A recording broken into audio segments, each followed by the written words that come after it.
네, 그레러리 투자자문의 이완수 대표와 함께하는 월스트리트 나우 함께 하시죠. 스튜디오 오늘도 나와주셨습니다. 네. 안녕하세요. 네, 안녕하십니까. 오랜만에 뵙습니다. 네. 벌써 한 달 만에, 한 달 만에 뵈요, 저희들이. 그 사이에 또 뭐 주말 내내 또 시끄러웠고요. 네. 아유, 이렇게 세상을 좀 편하게 좀 해주셨으면 고맙겠는데. 저 주말에 너무 쉬고 싶거든요. 네. 근데 트럼프 대통령이 저희를 쉬지 않게 하네요, 계속. 그 미국도 주말에는 행정부가 쉬지 않나요? 그렇죠. 똑같이 쉬겠죠. 근데 왜 그러시죠? 왜 그러시는지. 이 철강 관세는 갑자기 또 저희를 너무 힘들게 합니다. 아, 참 이게 관세를 뭔가 네. 좀 저희들도 이제 뭐 그 말씀을 드리잖아. 이게 그냥 악재지만은 결국 우리가 안고 가야 될 악재다, 장기적으로. 그렇죠. 예, 그런데 너무 힘들어요.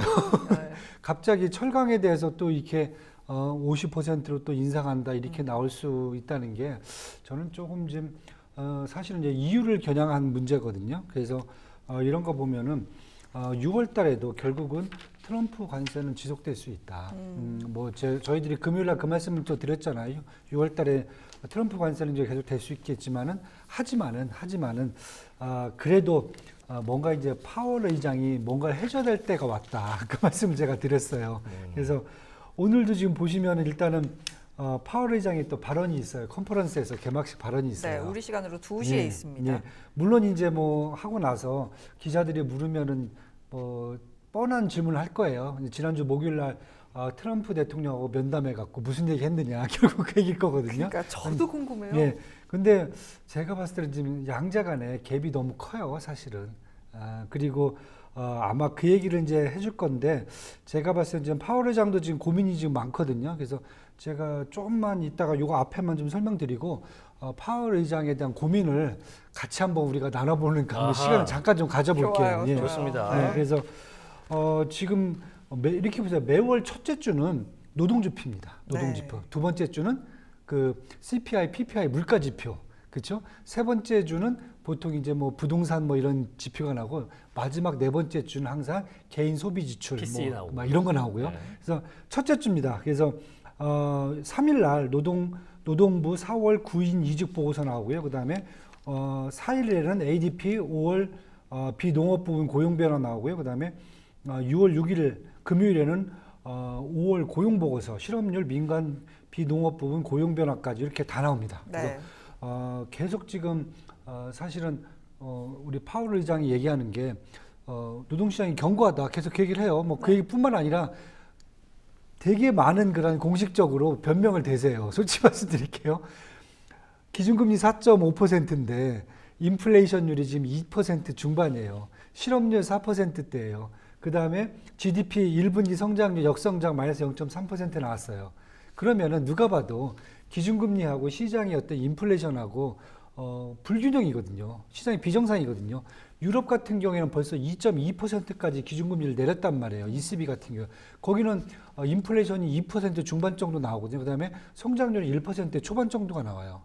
그렇다고 보면 누가 봐도 지금 균형이 안 맞는 상태인데 그런데도 계속 여러 가지 변명을 하세요. 한때는 트럼프다, 이번엔 실업률이다, 이번엔 또 뭐다 얘기를 하시는데 일단은 지금 저는 이번 주 한번 이제 이 노동 지표까지 한번 보면은 지금 이제 5월달 지표잖아요. 그러면은 사실 트럼프 행정부가 3월달부터 얘기를 해갖고 실제 관세가 부과된 게 사실은 이제 뭐 상호관세가 4월부터잖아요. 그래서 그걸 감안한다면은 이제 트럼프의 어떤 행정부의 어떤 전반적인 정책도 이제 방향을 잡을 수 있는 상황이 되지 않겠는가. 그렇다고 보면은 파월 의장 같은 경우에는 뭔가 이제 지금쯤에서는 언급을 좀 해줘야 되지 않겠는가. 약간 바꾼다라는 언급이 없지 않았었잖아요. 예. 바꾼다 했는데 그것도 반대로 트럼프 행정부에 대한 전반적인 정책이 좀 더 부담스럽기 때문에 잘못하면은 장기 금리가 더 튈 수 있다 그런 얘기를 했었어요, 사실은. 그러면서 이렇게 되면은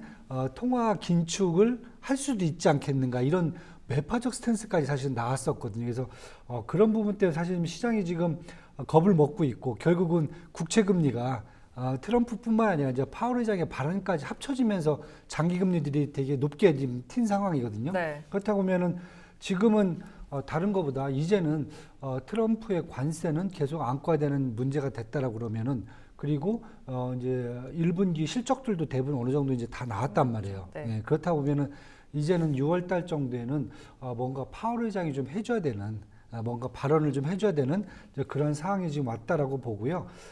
그러면서 제가 고민하는 게 저도 이제 사실 고민이지만은 파월 의장도 사실 고민이 크실 거예요. 이거 할 수 있을까라는 저는 생각이 들거든요. 네, 저도 이제 똑같은 생각입니다. 네. 왜냐하면 지금 이제 많은 분들이 그 생각을 하세요. 뭐 그냥 트럼프하고 싸우느라고 이렇게 금리를 안 내리고 그냥 버티는 걸 수도 있고, 물론 본인이 이제 임명을 해줬지만은 트럼프도 자꾸 이제 파월 쪽을 이렇게 갈등으로 몰아붙이니까 파월이 또 이거에 대해서 화를 내 갖고 이런 감정적으로 할 수 있다 이렇게 얘기를 하는데, 저는 이제 그렇게 보기보다는 조금 더 우리가 냉철하게 보면은 제가 이제 두 가지만 말씀을 드릴게요.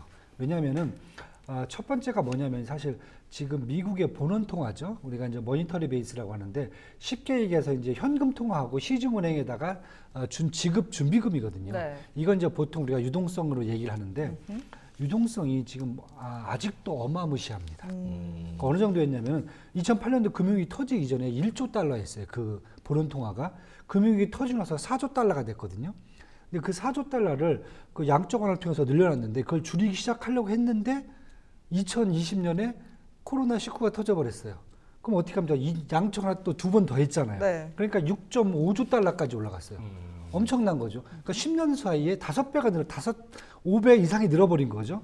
그리고 나서 한 2022년부터 이제 코로나가 안정되니까 다시 또 그 유동성을 줄이려고 그랬어요. 근데 2023년도 1월 달에 뭐가 터졌죠? 지역은행 또 파산이 터졌어요. 또 못 줄였어요. 실리콘밸리뱅크. 그렇죠. 예. 계속 터지고 나니까 그러다 보니까 지금 어느 정도냐 5.7조란 말이에요. 그러면 거의 줄이지 못했다는 거죠. 네. 시장에서는 최소한 이 정도면은 5조 또는 4조 달러까지는 줄여야 되지 않겠는가. 그러니까 쉽게 해서 이겁니다. 소방차가 막 가서 불을 껐어요. 물을 막 쫙 껐어요. 그럼 다시 빨리 들어오잖아요. 들어온 다음에 물을 채워놔야 되잖아요. 그게 안 된 거죠. 물만 뿌린 다음에 지금 채울 시간이 없는 거예요. 그러다 보니까 본원 통화가 5조 7천억 달러 정도가 되면 첫 번째가 뭐냐면은 여기에서 금리를 내려버리면 유동성이 더 들어가 버린단 말이에요. 그렇죠. 그러면은 인플레이션이 나와버려요.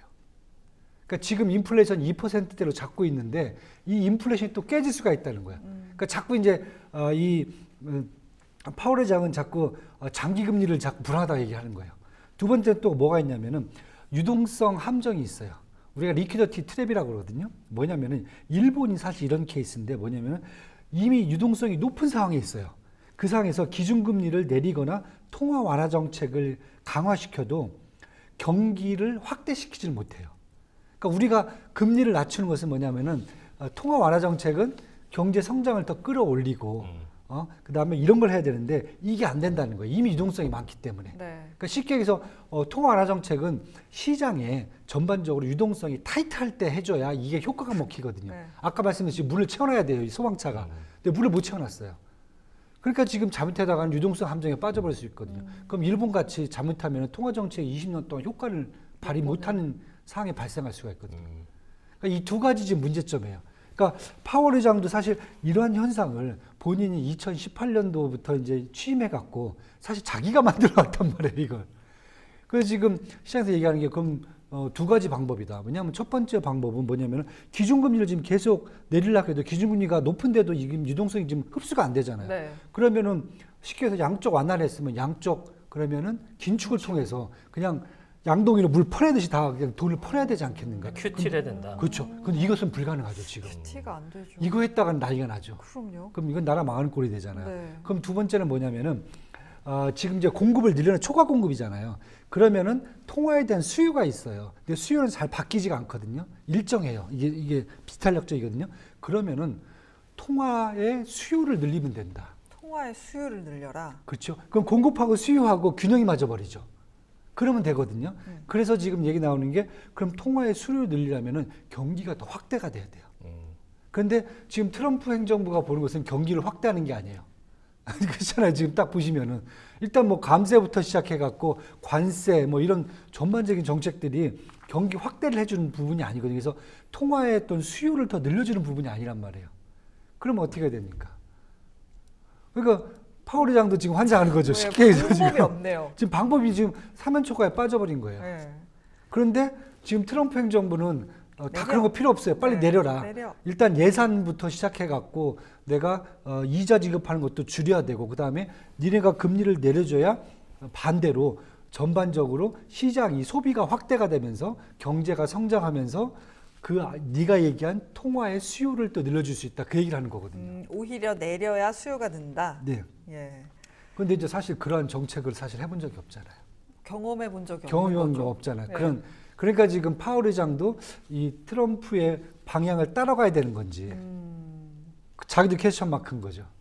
이분 하는 거 봐갖고는 그거 될 것 같지도 않고 그렇다고 본인이 해본 적도 없고 이론에 나와 있지도 않고 없죠. 예, 왜냐하면 여태까지 뭐 케인지안 이런 경제학에 의하면은 통화의 수요를 늘린다는 것은 사실 크게 부각이 된 적이 없어요.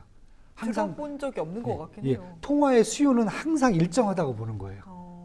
비탄력적으로. 그래서 이런 부분이 있기 때문에 지금 아마 여러분들이 생각할 때 그냥 두 분이 싸우다가 저러다가 뭐 대충 해결하겠지 이렇게 그런 지금 상황이 아니거든요. 예. 그래서 저도 사실 이제 조금 불안한 게 트럼프 행정부가 사실 조금만 더 적극적으로 경기 부양 쪽이라든지 이런 쪽을 잡아준다면은 사실은 어떻게 보면은 파월 쪽에서도 이러한 부분들을 해결하면서 받아줄 수 있는. 금리를 낮출 수 있는 여지가 충분하다. 다시 소방차에다 물을 좀 채울 수 있는 여지가 충분하다 이렇게 지금 보여주는데 그게 지금 안 되고 있다라고 보셔야 될 것 같아요. 그래서 제가 지금 계속 말씀드린 게 6월 달에는 결국은 파월 의장이 뭔가를 해줘야 된다. 그 뭔가라는 게 네. 단순히 언급만 돼도 괜찮은 건가요? 저는 그거예요. 아니면 언급이라도 해달라. 말만이라도 좀 말이라도 해달라. 해달라. 왜냐하면 어차피 7월 달 되면은 다시 또 점도표 수정을 해야 되고요, 그렇죠? 네. 7월 달 이제 그 다음에 저것도 같이 해야 되죠. 경제 성장률도 조정을 좀 해야 되고요. 전반적으로 지금 다 7월 30일 날 이제 그 다음 FMC 또 결정이 있거든요. 6월 네. 18일 어차피 뭐 제가 봤을 때는 기준금리에 대한 별건 없을 것 움직일 것 같고. 같고. 근데 7월 30일에는 이제 147, 뭐 10월 이렇게 해갖고 조정이 나오거든요. 이때 점도표에 대한 어떤 기본적인 방향성이라든지 아니면 경제 성장에 대한 기본적인 스탠스 이런 것들을 말해도 좀 해줘야 돼요. 근데 뱉어낸 게 너무 강경했기 때문에 이거를 주워 담기가. 쉽사리 주워 담기가 네. 쉽지 않을 것 같은데. 그렇죠. 네. 그래서 결국 파월 의장이 뭔가를 해줘야 된다. 약간 스탠스의 변화가 없지 않는다면 그렇다면 만약에 예를 들어서 이번 6월 FOMC에서 생각보다 우리가 항상 생각하는 파월이 파월했다 정도의 의견이 나온다면 시장에는 얼마나 충격을 주게 될까요? 저는 사실은 이제 계속 이제 트럼프 관세가 계속 악재로 들어가는 거죠. 그러면 뭐 악재가 보통 저희가 얘기할 때 이제 퍼펙트 스톰 같은 악재가 3개거든요, 기본적으로. 그런데 지금 이제 트럼프 관세는 계속 악재로 가고 있고요. 그다음에 이제 국채 금리가 계속 상승하는 부분이 두 번째 악재로 가고 있거든요. 세 번째 저는 만약에 통화 정책에 대한 만약에 이제 완화에 대한 지속을 얘기하기보다는 뭐 언젠가 할 수 있다 그런 얘기보다는 그런 부분까지 실망감을 더 준다 그러면 사실 주식시장에 퍼펙트 스톰이 들어갈 수가 있는 거죠. 세 가지잖아요, 악재가. 그래서 저는 지금 이 세 가지 악재가 저희가 잘 보시면 저희가 3월달, 4월달쯤에 이런 얘기가 있었어요. 그때 한번 시장 흔들리는 거 보셨잖아요. 네. 역대 뭐 최고의 변동성의 4월이었다 막 이런 얘기 있죠. 그때가 퍼펙트 스톰이었잖아요. 딱 제가 그 말씀, 그때도 금리, 그 다음에 트럼프 관세, 그 다음에 통화 정책에 대한 우려감, 딱 세 가지였거든요. 그럼 좀 질문을 좀 드리자면 이제 6월이 됐으니까 하반기에 슬슬 들어가지 않겠습니까? 그럼 시장에서 원하는 대로 금리 정책이 가려면 그리고 이제 파월 의장의 의중이 서서히 바뀌기 시작하려면 어떤 방법의 트리거가 좀 있어야 될까요?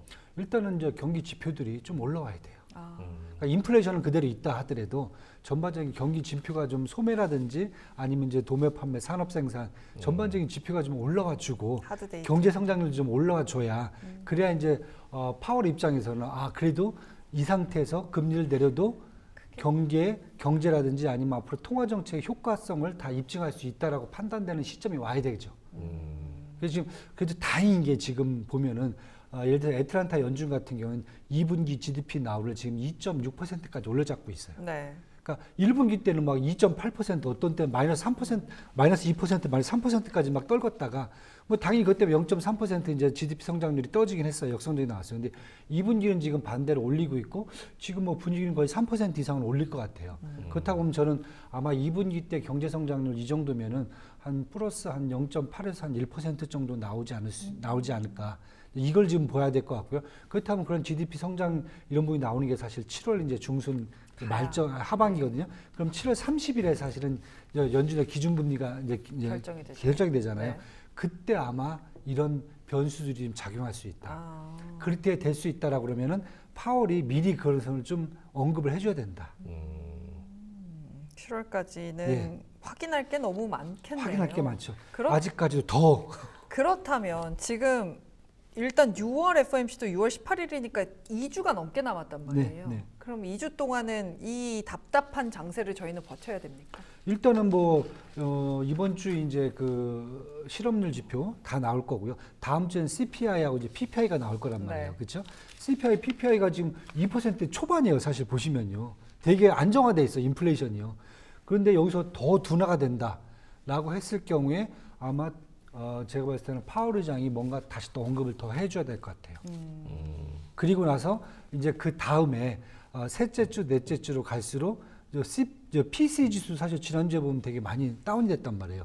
그러면 만약에 이제 5월달 이제 PC 이제 5월달 PC 지수죠. 6월 말에 나올 수 있는 PC 지수까지 더 안정화되고 그다음에 7월달에 경제 성장률 플러스로 간다 그러면은 제가 봤을 때는 파월 입장에서는 익스큐즈가 되는 거잖아요. 근데 트럼프 뭐 핑계 댈 필요 없잖아요. 뭐 경기도 안정화됐고 네. 인플레이션도 안정화됐고 다 이러면 괜찮다.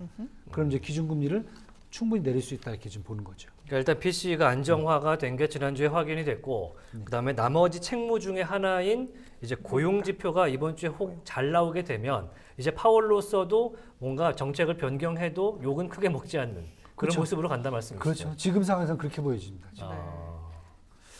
그게 이제 최선의 방법인 것 같긴 그러니까요. 해요. 최선의 네. 방향이고 방법인 것 같습니다. 그렇다면 지수적인 측면으로 조금 더 여쭤보도록 할게요. 지수적으로 봤을 때 어쨌든 지금 많이 올라와 있는 상태에서 잘 버티고 있잖아요. 생각보다.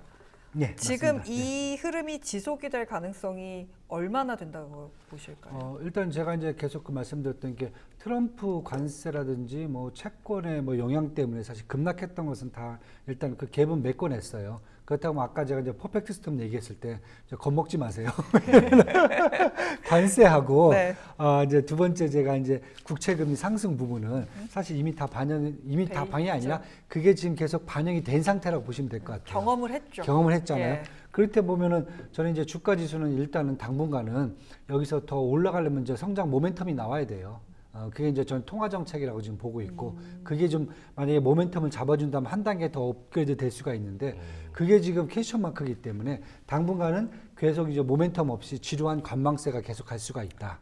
네, 그리고 관망세는 결국 파월이 해줘야 된다. 이렇게 보는 거고요. 그 사이에서 이제 업종별 종목별 차별화는 계속될 수 있다. 뭐 오늘 당장 이번 주 당장 지금 뭐 저희가 보는 뭐 실적도 지금 실적 발표하는 데가 꽤 있어요. 제가 보니까 네. 지금 브로드컴. 예. 뭐 화요일에는 지금 휴렉 패커드 그죠? HP 엔터프라이즈하고 크라우드 스트라이커가 나오고요. 그다음에 수요일 목요일에 브로드컴하고 룰루레몬도 나오고 있고. 그래서 굵직한 회사 또 나오고 있는데 지금 전망치를 보면 또 이렇게 나쁘진 않아요. 예. 그래서 저는 그런데 이제 계속 업종별 종목별 차별화는 될 수가 있다. 네. 왜냐하면 지금 HP 엔터프라이즈 같은 경우는 사실 원래 주가가 지난 3월 달에 주가가 사실 급락을 했었어요. 그게 딴 게 아니라 실적 발표를 3월 초에 했는데 분기 매출이 좀 별로 증가하지 않았어요. 그 다음에 EPS는 하락을 해버렸고요. 그러다 보니까 상대적으로 지금 문제가 생겨갖고 그때 좀 매출 뭐 이런 부분들이 좀 문제가 있었는데 이번에 지금 나오는 매출 전망치가 한 74억 달러인데 네. 작년 분기보다 한 3.6% 정도 성장 얘기가 나오고 있고요. 그래서 이 정도면은 제가 봤을 때 이제 HP 엔터프라이즈가 가장 많이 쓰는 데가 지금 클라우드 서비스 중에서 그린레이크라는 그 이제 플랫폼이거든요. 이 플랫폼에서 매출이 어느 정도 확대됐을까? 이게 아마 이제 퀘스천일 것 같아요. 그래서 주가는 지금 아직까지 이렇게 큰 변동성 각지 않고 그냥 딱 머물러 있는데 네, 차트상하네요. PR이 지금 9배예요. 9배고. 네. 예, 포워드 PR이 9배입니다. 네. 올해 2025년도 매출 전망치가 작년에 비해서 한 9% 정도 상향을 조정해 놨는데 PR이 9배면은 뭐 그냥 헐값이죠. 네. 네, 목표 주가는 한 21달러밖에도 안 되고 있고요, 지금요. 네, 근데 HP 엔터프라이즈가 글로벌에서 갖고 있는 그런 전반적인 그런 비즈니스의 어떤 영향력은 크죠. 오라클이라든지 저희들이 잘 아는 이제 뭐 어떻게 보면 스노우플레이크하고도 경쟁할 수도 있고 서비스나우라든지 네베버하고 다 경쟁할 수 있는 회사이기 때문에 저는 한번 지켜보셔도 될 것 같고요. 브로드컴은 지금 이제 뭐 기대감이 크죠. 네, 커요. 지금 이번에 지금 매출 전망치가 149억 달러인데 작년 같은 분기에 비해서 한 20% 이상 예, 잡혀 있어요. 그래서 사실 다른 것보다 계속 이제 그 얘기를 하고 있어요. 시장에서는 GPU 특히 이제 저희가 전에 엔비디아의 블랙웰을 GPU를 대체할 수 있는 게 브로드컴이다. 그래서 현재는 GPU 대신에 브로드컴이 갖고 있는 이제 주문형 반도체죠. 아이직이죠. 아이직이 주도권을 잡을 수 있다 그러는데 저는 뭐 그렇게는 안 보고요.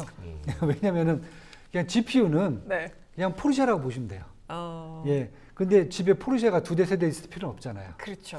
뭐 어떤 사람이 필요하긴 할 텐데. 근데 그러니까 대중적으로 봤을 때 그건 완전 부자들만 필요한 거잖아요. 그러니까 메타라든지 뭐 구글이라든지 이런 데는 다 그걸 사간단 말이에요. 그렇죠. 네. 근데 집이 부자가 아닌 집은 네. 일단 포르쉐 한 대 샀으면은 네, 못 사죠. 이 세컨타즈는 이제 뭐 얘긴다면 뭐 좀 싼 거, 뭐 티코라든지 뭐 이런 것도 살 수도 있고, 경차 살 수도 경차 살 있고, 수 있고, 예. 그게 사실 아이직이라고 보시면 돼요.